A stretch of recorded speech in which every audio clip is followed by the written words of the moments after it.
kuna mara mingi, like, you know, when you're talking to people, then they are so funny, you know, then kind of a way there's this moment that like it goes silent, you know. Oh yeah. Alafu you try, when you don't get the whole time, you try to also like fit in. Yeah. Jaribu hiyo, alafu ina backfire. Aki like hata ningenyamaza tu. Kila mtu anaangalia joke yako, even they can't digest your joke. Like bro, unajua nimetoa joke wapi? Alafu unacheka peke yako. Like au comment acha.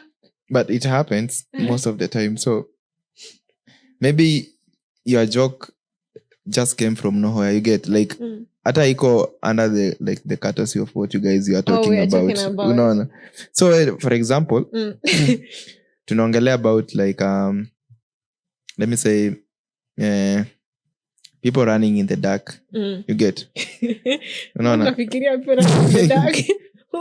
Like talking about maybe an Olympic thing, people running in the dark, you get, then they do blah blah blah.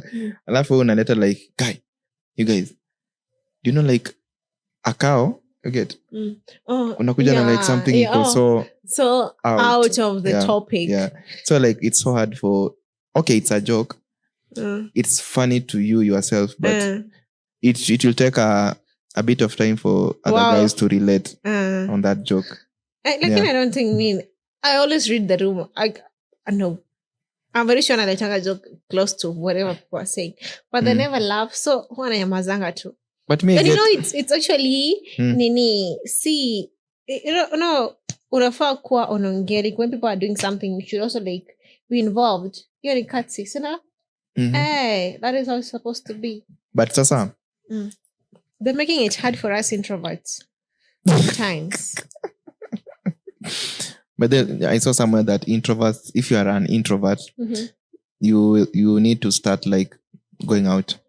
Why? No, extrovert. Not to go extrovert, because a lot of introverts wanna miss a lot of like opportunities out here. So you need like at least go out, because when you go out, you relate with people. You get you network kidogo. I can even tell you like introverts don't go out. We go out. But also unajua there is okay. I don't know kama are you an introvert? Yes, I am. Okay. So most of the time you go out, you get, but if you go out, for example, let me say with me, Cindy, we're going for like an event, but all that time I can't leave you alone. You get? Unanifuata tu kila mahali. You get? But so mimi, I can talk to random people. You get? Exchange numbers, whatever. Those things, like be friends kidogo. Kitu kama hiyo, just know each other. But sasa wewe, mtu kuja kuku-approach, you feel like anakusumbua, you get? Like, I can see you, by the way. Maybe mtu akini-approach, I'm an introvert, okay? I feel like mtu akini-approach, I'm actually going to talk, by the way. I'm going to talk with you. I'll talk. Lakini it's just hard for me ku-approach mtu juu mimi sijui yeye maybe ataki kusumbuliwa, maybe they don't even like me, like why are you talking to them, unaona? So I just feel out of like space, like sifai kwa hapa. Sasa unaona ungekuwa wewe ni si introvert, it's easy for you to go like start a conversation with someone, you get? So ukienda start a conversation with someone, umemapproach, you don't know him or her, or you don't know them, so but you talk, you get to know them, and maybe there is something they have that can help you. Kwa introvert kukua hivyo, hata si ati nakuanga sometimes it's actually not natural to me. Ati like you don't want to greet people. Sometimes you actually somebody who approaches people when to like your past experiences na watu imefanya like you just don't want it. For example, mimi I'm an introvert, yeah, but nikiwa in a place, obviously I'd want to like, staki kuongelesha, unaona? Hiyo ni kitambo. So I'd try very much kuongelesha, kusalimia, kusmile, unaona? But kitambo, like, my past experiences, unapata like some people who are kind of rude or think that they're doing you a favor, unaona? Like, bro, mimi nakusalimia, chora hakuna kitu nataka, because it's just one time thing, hata sidhani kama nitaikutana nawe, unaona? Yeah, so like okay, and nikuuliza like a simple question, like how many job interview ushai turn down? Nishaitanda mimi job interview. Sijaitanda job interview. Umeenda zote. Like you don't feel like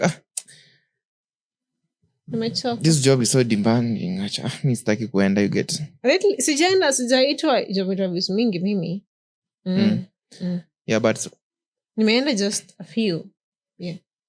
But kuna some introverts wanamkanga tu wamechoka, you get. Like they don't want to get out of the house. Like wako too comfortable alone, you get. So sometimes actually for introverts it's so comfortable. Venye niseme venye leo when nimekuja hapa nimeongea na wewe the whole day, guest amekuja tumeongea, na really like napana tu gari nasema wow thank God. Siku imeisha. I'm going back to my house. So inakuwa always a hustle. Kwanza kutoka kwako in the morning, then you come here. Socializing is just a hustle, like wow, hiyo ni job yote. That's a whole big thing. So every day in the morning, like you have to collect yourself. Yeah. Like unajua on Saturday I have a podcast, but God, this is too much. You be like, you go like, this is too much. Like naenda podcast, but like like kini unajua pia like watu nakuona kwa podcast ni like watu nimezoea. So it's not a big thing. No. But for example, like naenda job or something and I'm going to meet like random people, new people. Like, oh my God. Leo tena. No, but jioni itafika saa ngapi nirudi kwa nyumba? I'm not even okay, and do you have a problem with okay, like people inviting themselves to your house? Inviting themselves to my house? Yeah. But that's not shida na watu kujinvite. It's just that. Sina shida na watu. You don't feel like they drain your energy, like wakikuwa tu around you, like okay wamekuja wamekaa for around kitu kama 3 hours 4 hours, like you are like si hata wamaliza tu waishie. I'll even tell you, I'll be so even talkative, like the whole time. Mimi I'll make sure that hakuna silence. Kama umekuja kwa nyumba yangu, I'll make sure hakuna silence. Story kishi hivi kutaka kuwa na silence. Na leta nyingine ama like sote basi tuko wifi ama ni nini. You're creative. Ama ni Netflix ama nini. Yes, I don't like that kind of that silence nakwanga kind of so weird, you know. But at the end of the day, you guys mkishaenda be like wow nibaki na sangu sasa leo. That was a lot of work, like God thank you very much for live. Eti nimaliza nguvu because you talk I need to recharge in your own place. Introverts are like that. They need to recharge after like wameenda wako socialize nini warudi kwa nyumba, like that's like their own space. Wanataka tu kwa peke yao. Okay, being an introvert is another hassle, man. so like for you can't believe that like we can stay in a room, you get. Me, I'm doing my own stuff there, you are doing your own stuff here, like, and you're not talking. No, we can do that. Okay. It's just that sometimes it's weird, but we can do that. Exactly. Actually hata napenda hivyo, unaona. It's just that I feel like wewe ndio ukikuja kwangu I should be making you comfortable. Unaona, sitaki you feel uncomfortable, so I need to be talking the whole time. Unaona. Okay. I feel like I need to make you do hadi mimi kind of you'd need to make me nikikuja kwako nisi feel like naingia kwa your space, unaona. So I feel like I need to do the same thing. Nisi make I feel like a coherent place nini as feel with vibe. So you feel like like that silence is, you feel like this guy is bored with you, get.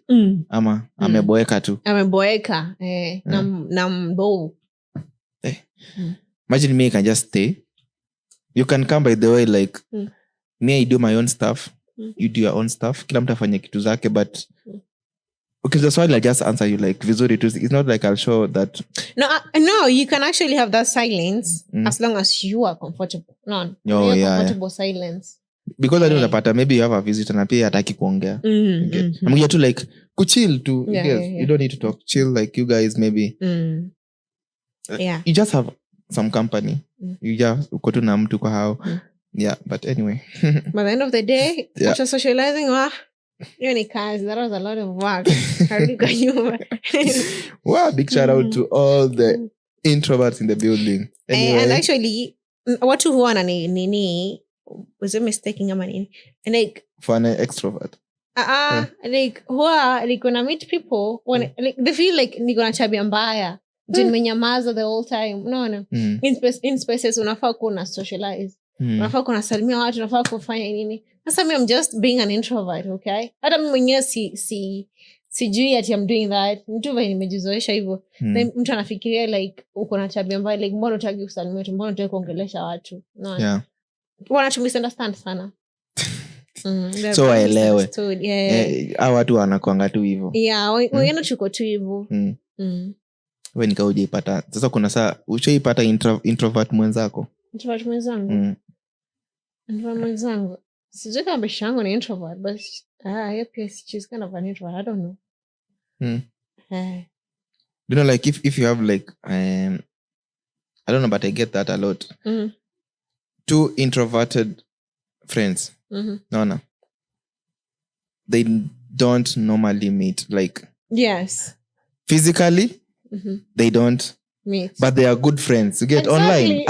They are good friends. Like, but they're going out. It's so hard. How much they visit each other? It's so hard. And me and my friend, we actually like that. Ni ngumu sana chupata. Ni ngumu wallahi ni ngumu. You can actually even go, kama tuende shule, hadi nazana like 2 months atujapatana. But TikToks tunatumiana, tunaongea simu, tunachat, tunatumiana my voice note and all that.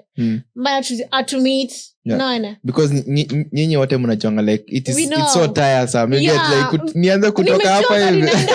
Nimechoka.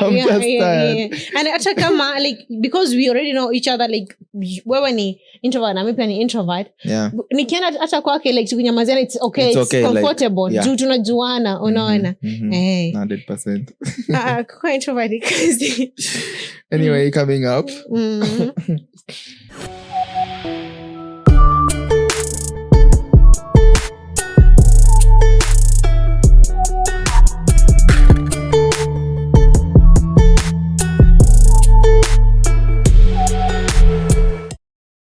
Okay, like what measures like because if we cry to the government or something, like we won't get like anything. You get so like ask ourselves, like what do we need like to learn or to educate ourselves to get so as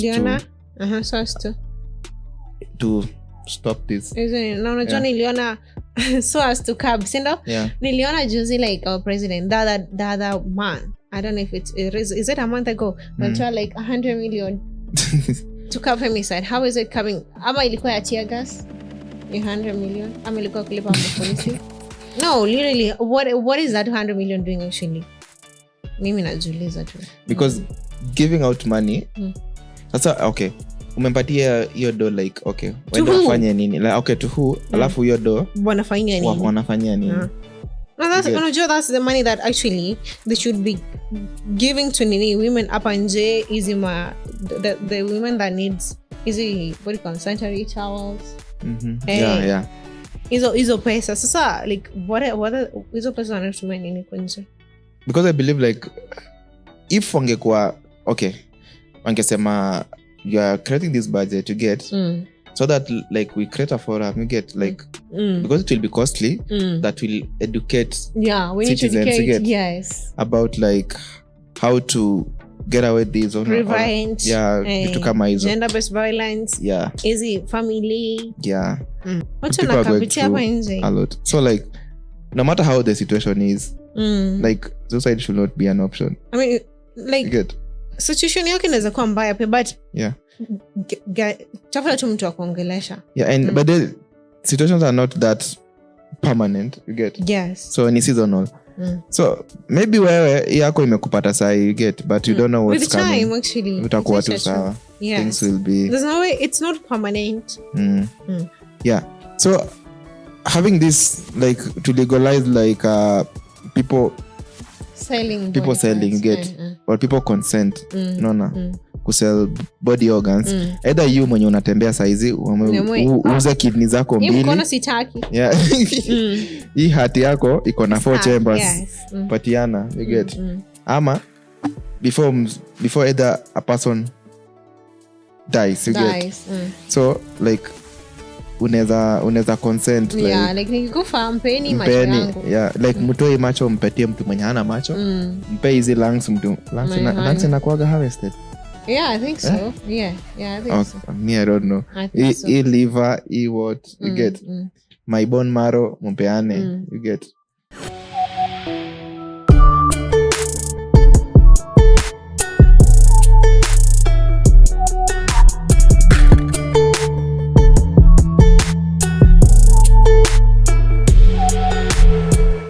So, but then will you attend the previous nini? Last week? Yeah, last week. Yeah, but kulikuwa na manini, walitu nini koroga on the streets. Why would I even do that? Because I really don't know. I really love how like women came out, you get, to defend themselves against talk about femicide, you get. Fight, yeah, for their voice equal hard, you get. Yeah. So me personally, let me say I enjoyed. See, I enjoyed the way like what was yes, I enjoyed. Yeah, so everything was well. It was fine. You get. But so the bad part now, mostly the tear gassing part and arresting of some people. Actually, mi nikiona yenyewe unakimbizana na dem. Amefunga tu sweta kwa kiuno, you get.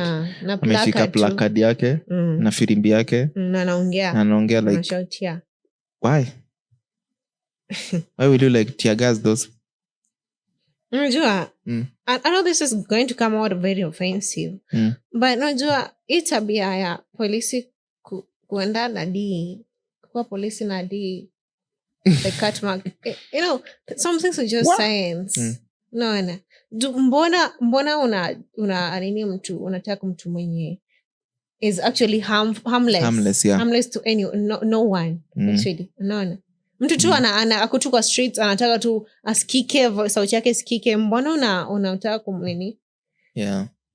You're the one who is actually causing the harm to these people, and other people are actually not involved. No. Yeah.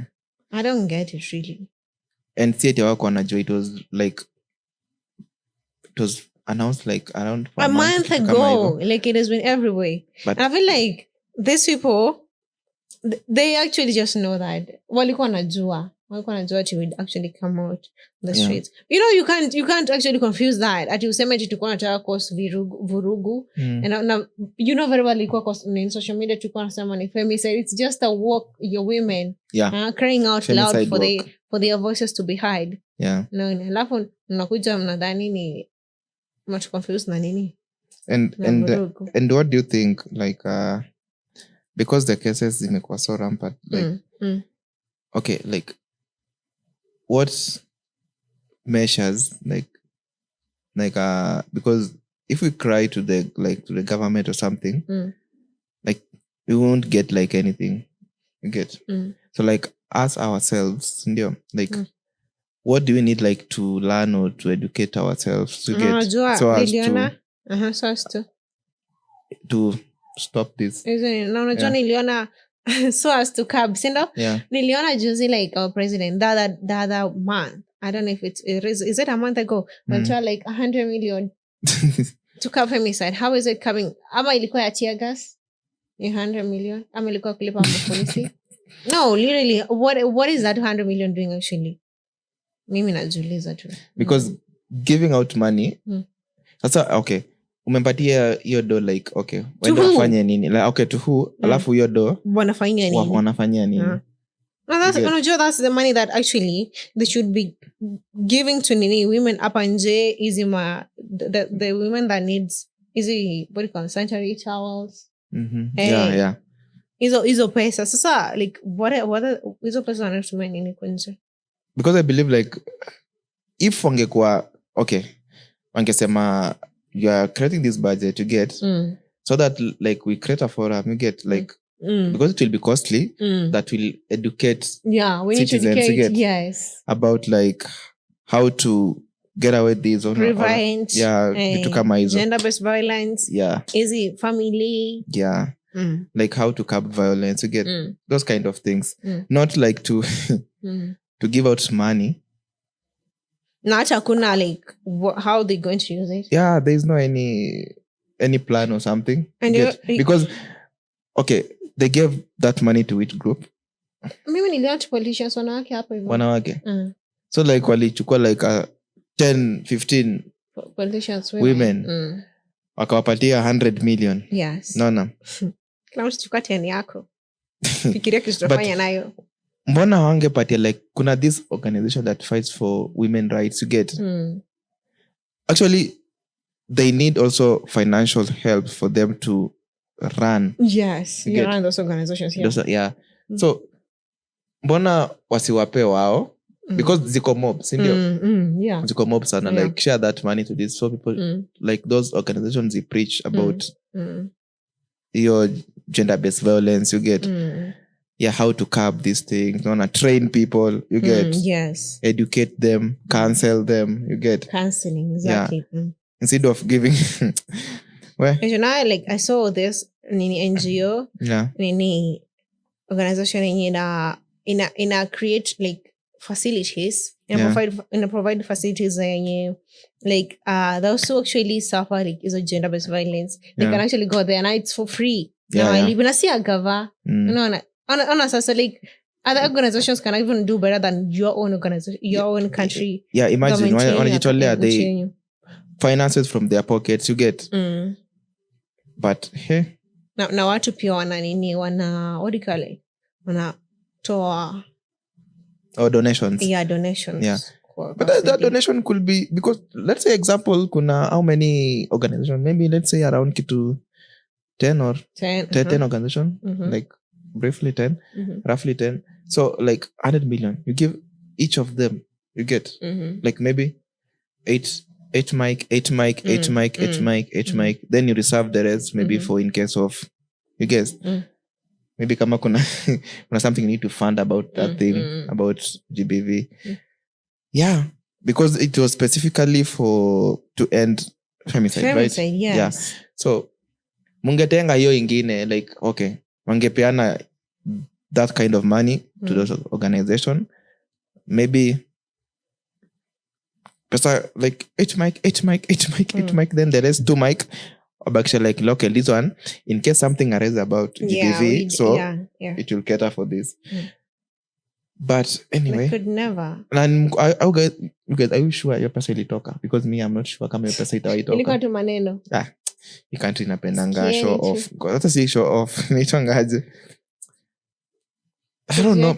And you know, I saw like kuna mali I was standing, I saw this police officer akirusha to tear gas hapo hivyo. And I was like, what is this man even doing? Hata hakukuwa na watu hapo. No. Hakukuwa na watu wengi hapo, alirusha tu. Kwani hizo tear gas zikitolewa zinafaa zitumike zote? Even hapo naambiwa endeni na hizi mmalize.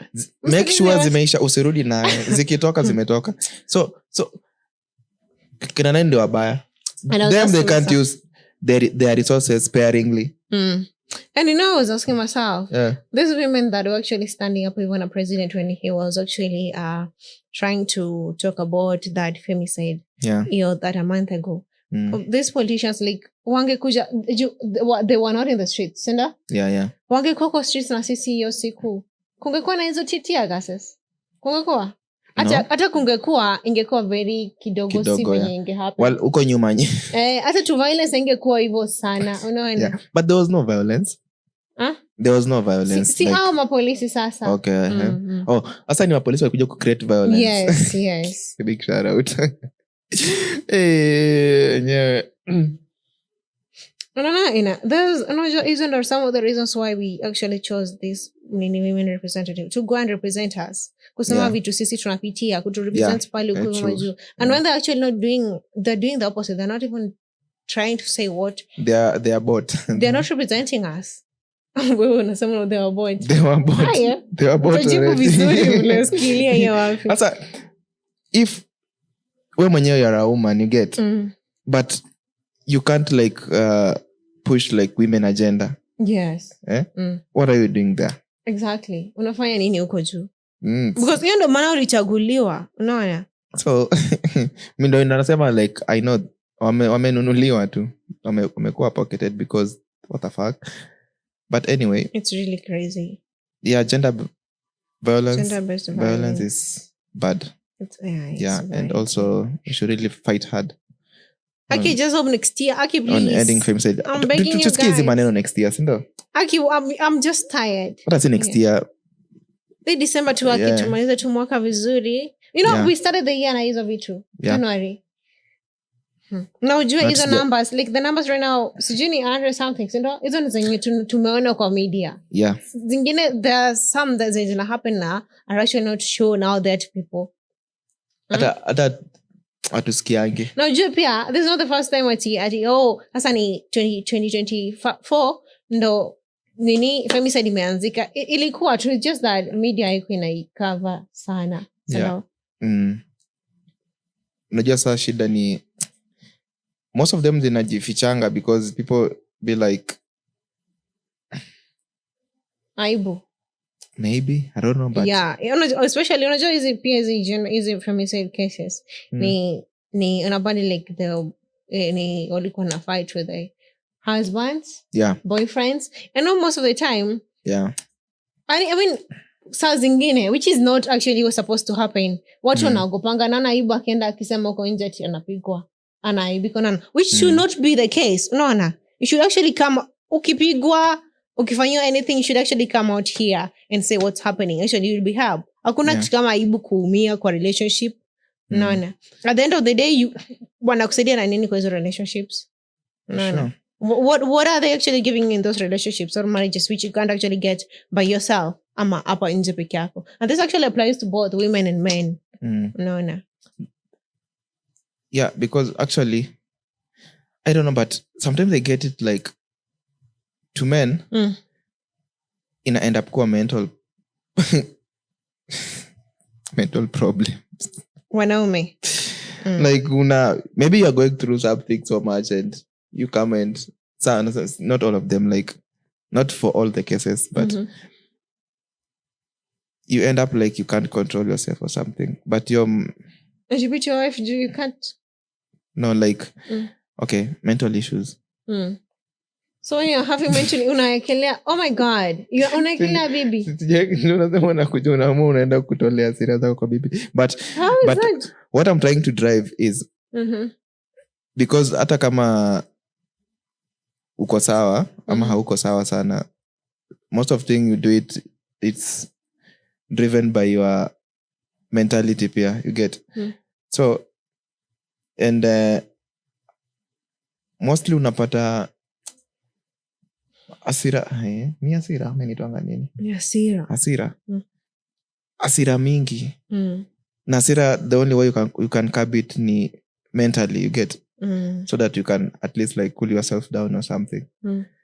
Yeah, and back to something else. Though it revolves around like on like speaking out, you get. Like people should come out if you feel you are being abused or something. You get, you should come out, you get. So and to men imekuwa driven to a point that men also need like men need like mental wellness or something. I think I saw you posted something on your story about like men tutakuwa I don't know, but men tutakuwa I don't know sawa if you guys actually stop that homophobic thing ati ukiongea, you guys mnaonanga nini, I mean most of the time, okay, even though iko kwa society ati mwanaume hafai kuongea, okay, anafaa kule ndimu ati wewe ni mwanaume like come on, no. At least you guys cases of easy vitu kukua hizo gender based violence, maybe tukileta counseling tuanze kucancel wanaume pia, at least these cases it are reduced. Men are just the problem. Kila saa ati alafu you know they say ati men suffer in silence. Yeah, like we need to take our mental seriously, like very seriously, very very, because men what actually silence? we are burying ourselves so much and deep. Yeah, but I loved it because men we don't like talk about our mental Not even problems. You guys don't talk about. I'm on as a two-parter, like somebody goes around and tells the friends, Miss Jikama, you guys do that. Guys. Na alafu mtu anakuambia eti wewe ni mwanaume. Sasa hizo ndo inaleta hizo naona. Eti wewe ni mwanaume. Sasa utakuwa mwanaume alafu ikuzidi like you can't. Unaona? Alafu unajipata unafanya hizo like kuwa bibi ama mwendo umejinyonga, you see? Those instances. Yeah. I think men should start taking our mental health seriously. Yeah. Because here we are dependent on dependent. Am I dependent? Dependent. On what or who? Dependent. Quite dependent. Ni people like depend on you. Ama. Like you guys depend. People depend on you guys. Yeah. For why? Like men, like people like to like wanatumiwa kama mostly either role model or something, you get. Si kila mtu hadi wanawake ni role models. And unasema like because pia inachukuliwa most of the time, you get. Like for example, mtu anataka like okay, you be the lead, you get. You lead, then I'll follow, you get. So kama unataka ulead na you don't take your mental health seriously, you exactly, can't like utatulia aje.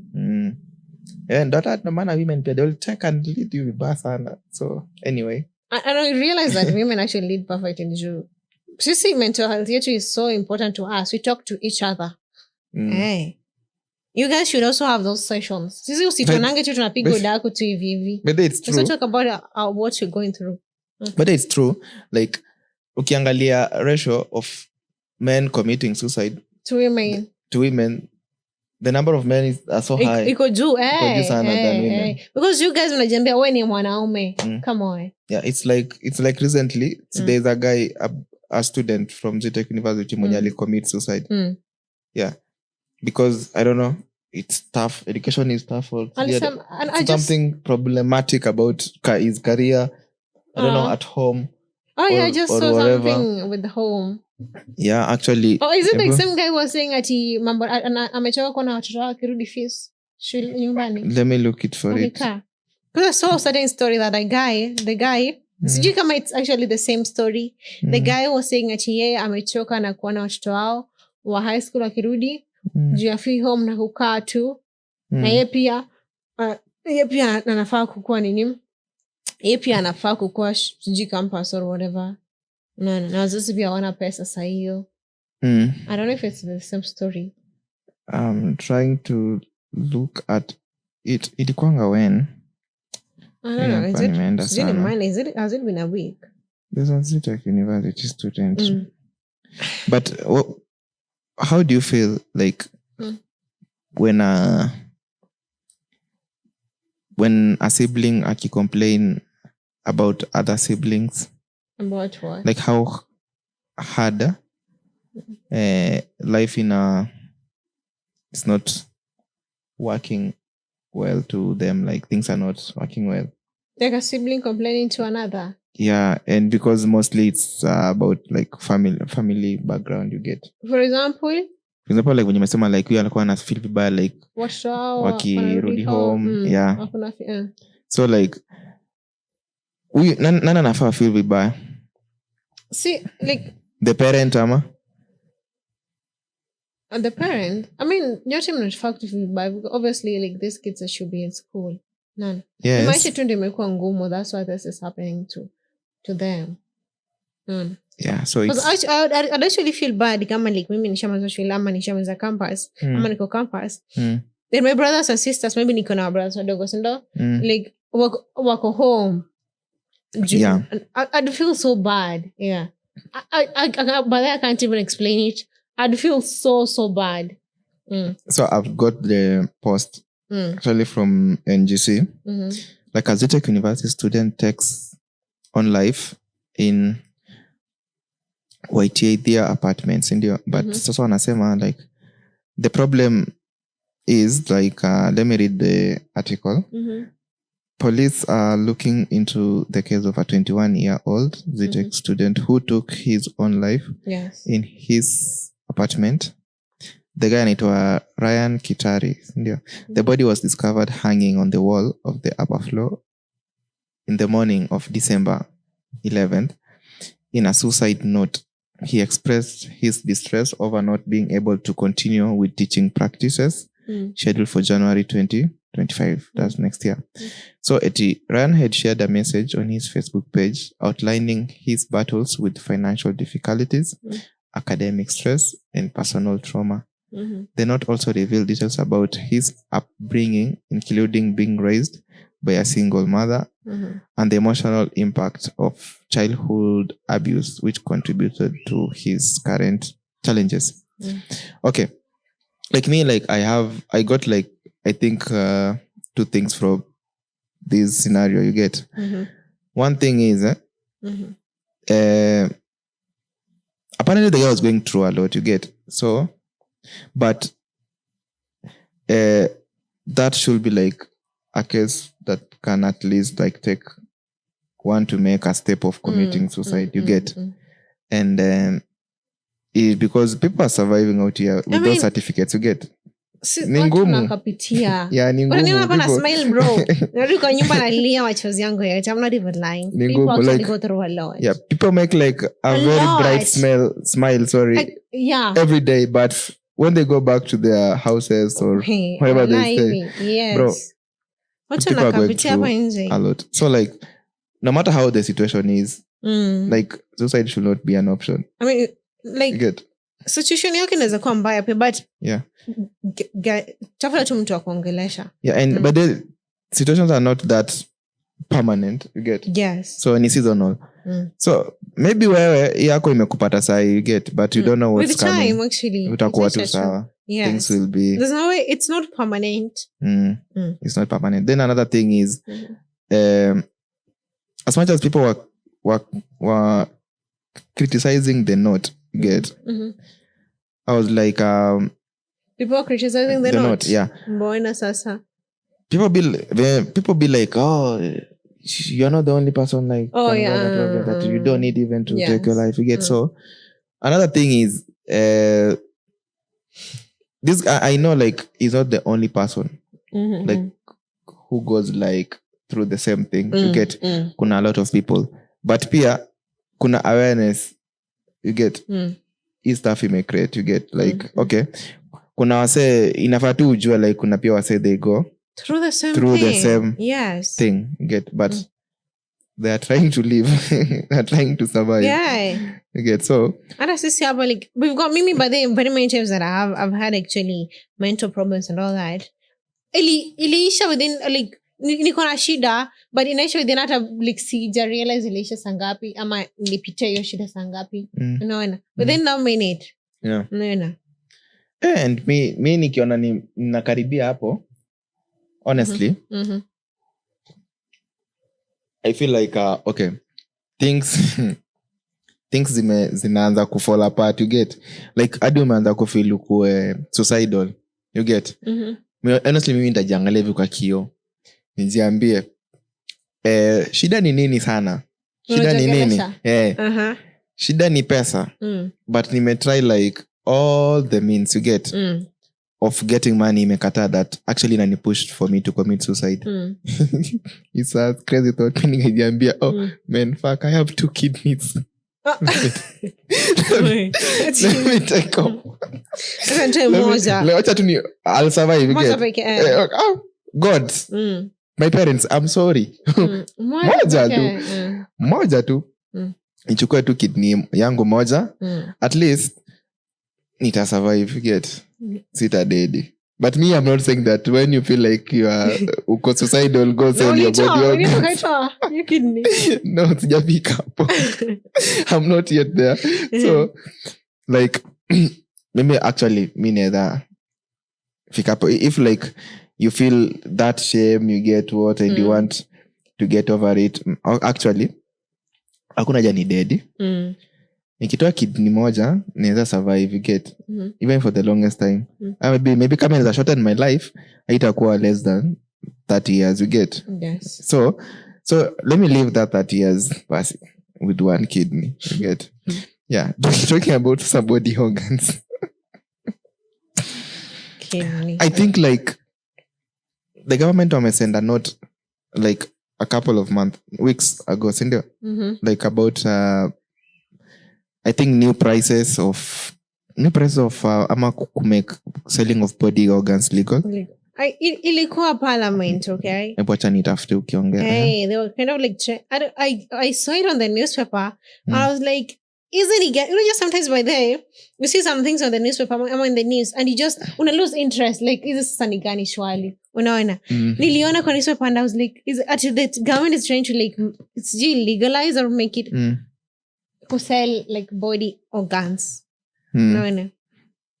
So obviously normally inakuanga illegal, so no? Of course there are some other organizations zichukua illegally, okay? But normally inakuanga illegal. But the kind of way they were trying to pass that bill wazifanya ikuwe legal. Okay, so I'm just getting like a front page of a People's Daily newspaper. Ilikuwa imesema like fresh law to allow sale of body parts. Yes. Okay, let me open the page nione. I don't know, some kind of a way. Iyo ndinafanyanga sometimes I feel sijini about think kama nini, but I feel like unaona hizi cases za femicide zingine kukua that high. Maybe some parts of this like women au wenye like wanapatanga unajua this time kulikuwa this woman alikuanga amekatoka, remember? Some parts of their bodies maybe zinakwanga zimetolewa. Okay, so the article ilikuwa inasema okay, the Human Tissue and Organ Transplant Bill 2024 introduced by Embakasi West MP Mark Mwenje would allow individuals to decide if their organs can be donated after death. No. If no decision is made, close relatives could give consent, potentially increasing the supply of organs for those in need. Supporters of the bill say it could save countless lives by addressing the shortage of organs. However, critics are raising alarms, pointing to Kenya's reputation as a hub for trafficking in human body parts, with their fears heightened by the recent Shakahola massacre, where authorities suspect organ harvesting may have occurred and increased femicide cases.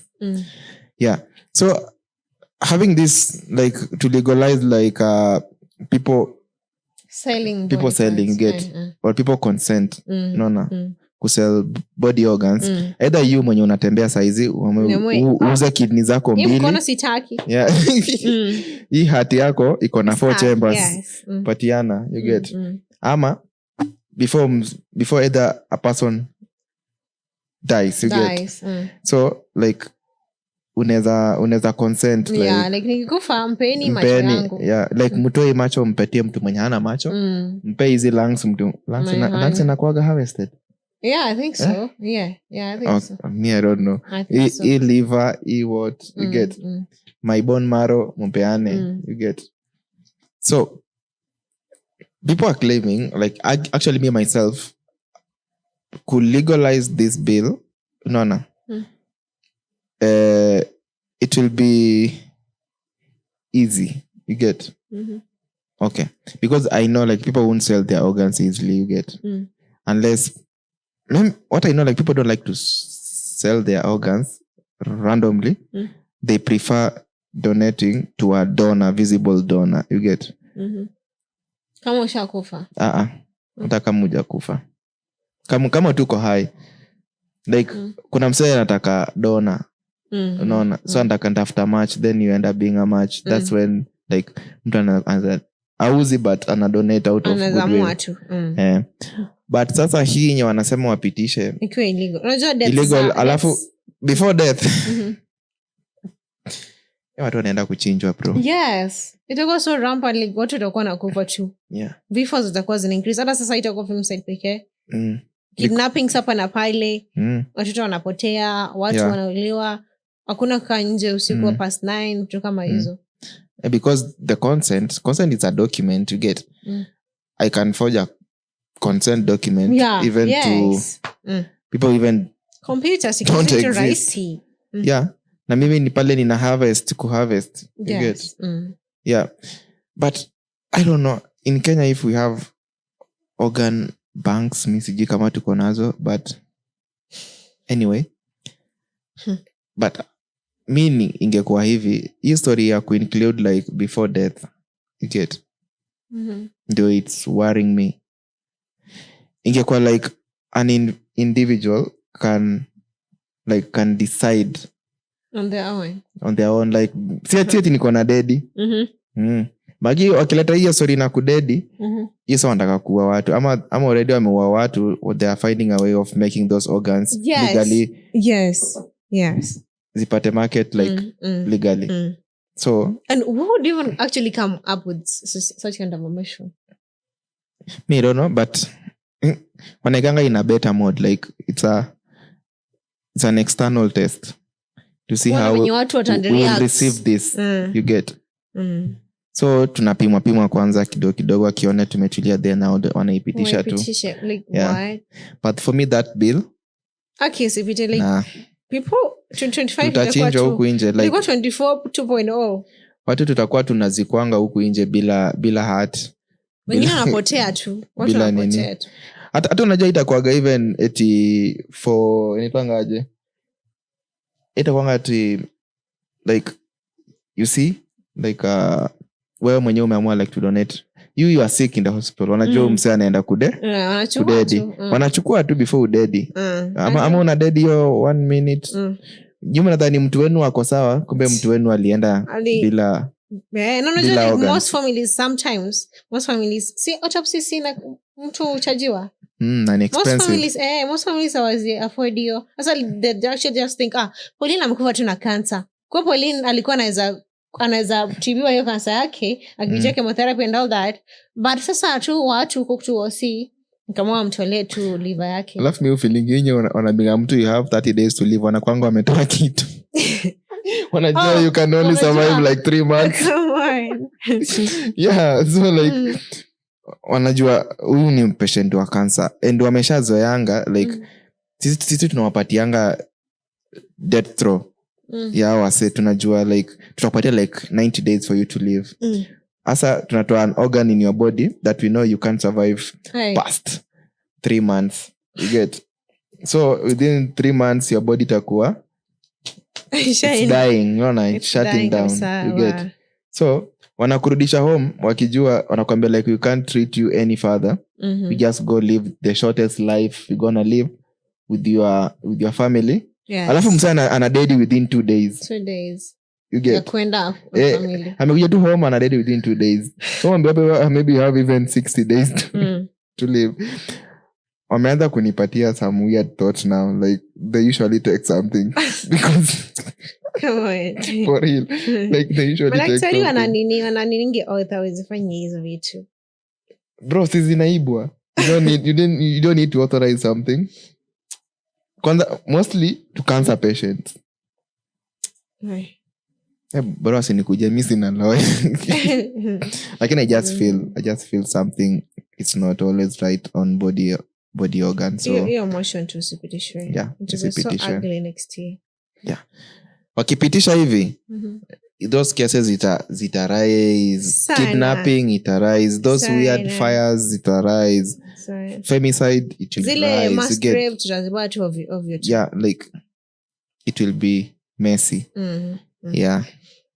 And kiddos pia. Aki, wanaume please, just take your mental health seriously. Yeah. Badala kuja kusema ati it's always the women wenye wananiniwa, wanatetewa and all that. What about you? Wewe mwenyewe si uende ongeleshe mwanamume mwenzako mwenye anapitia kitu. Mwambie si tu kuambia kila saa ati you're a man. Unaona? Tell them what are they supposed to do kama wanakapitia. Wasikie. Unaona? Badala kusema you're a man, you should be your man and all that. Come on. Na unajua you guys mnaonanga ni homophobic actually kunini. Sino? Mnaona ni gay, sino? Mwanaume kusema venye nakapitia na kumsikia, sino? Hapana, si eti ni gay. But I don't know, but getting solutions maybe. Kusikia tu ni ngumu kwenu. And I don't know, but I actually don't see it like when I don't know, but men laughing at other men because of a problem.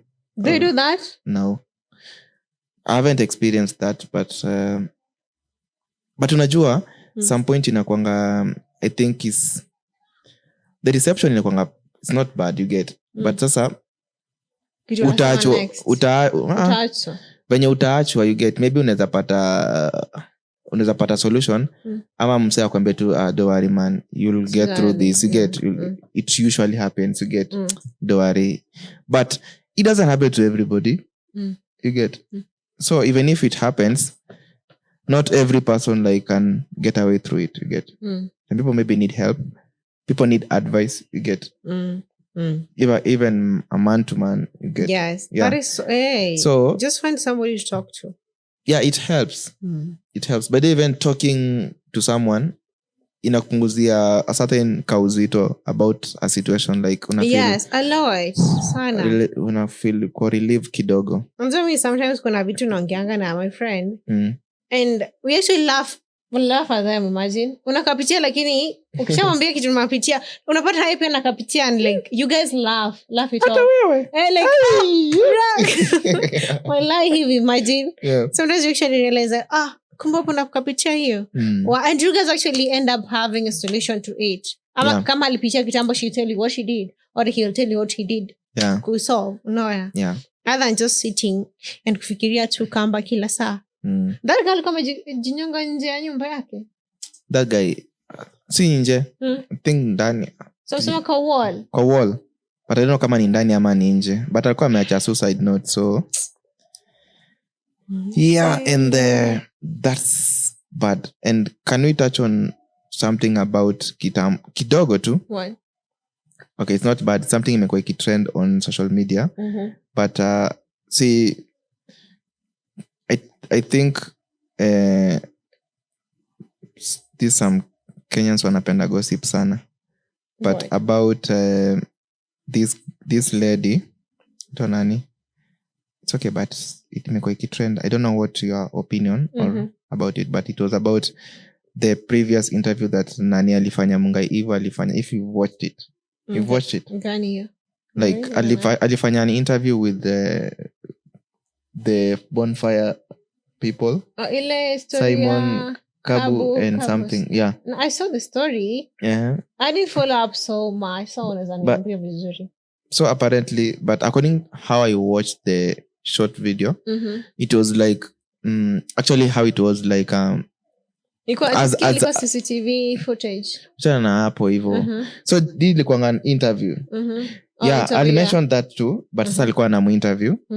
But sasa alikuwa anasema, but as a journalist, you get mwenye you specialize maybe on interviewing people. There's a way you handle interviews, you get. Like you are not supposed to take sides, right? But to her, alikuwa ametake side. Alisema yeye ni journalist. Me, I don't know kama ni journalist. But what you are doing, you are running a media, you get. Lakini si hiyo yake sina kwanga like udaku. Yeah.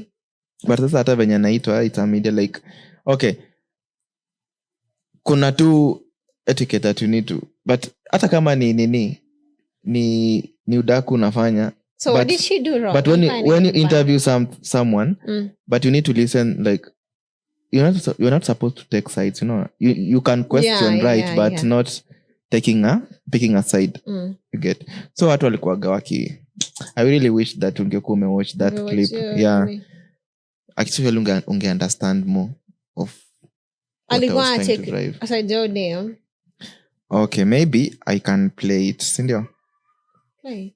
Let me look for it. Let me look for that. Play it. Yeah? Is it okay? Yeah, it's okay.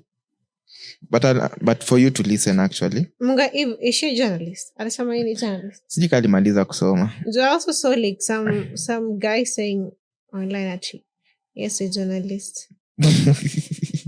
Yeah. Get over it. Okay, actually the boyfriend alisema yes. The ex. Oh, the ex. Just get over it. Sorry, and alisema eti yes, a journalist. So no, kama alisema, and personally, you guys have disappointed me.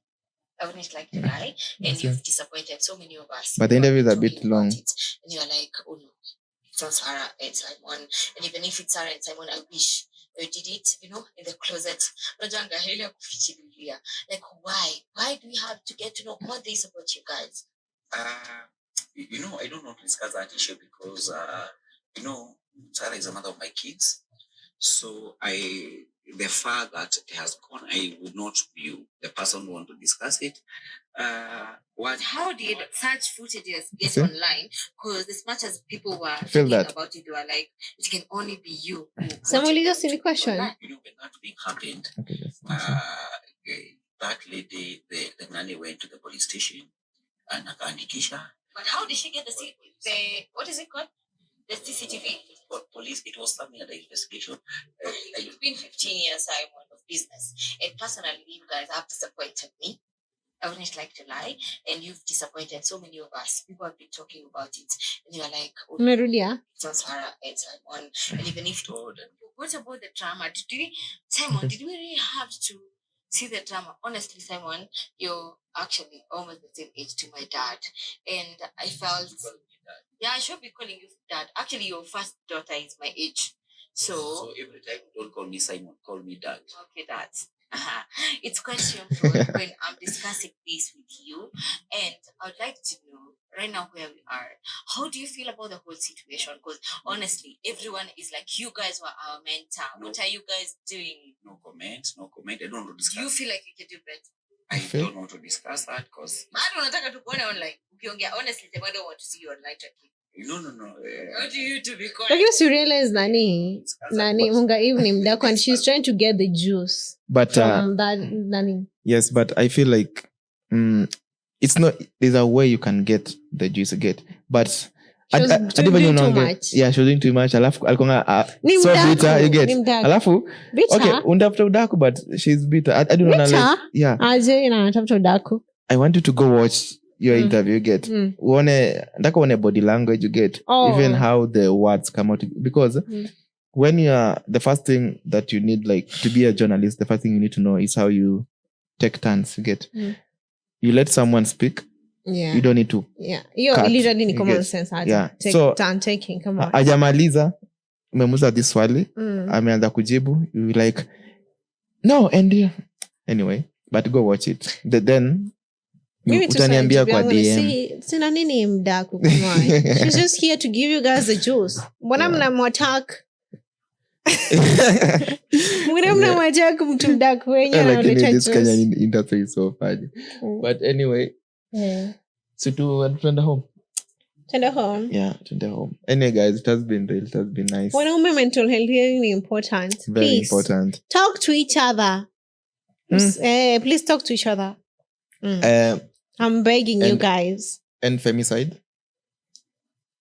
Abort mission, organs. Organs what? Organ trafficking, harvesting. That thing. Yeah. Na watu wenye wana practice journalism, please make sure you can't teach us kitu. Ndio usome. Usitufunze. Wewe ni mwalimu. Usitufunze nini yetu profession yetu hapa.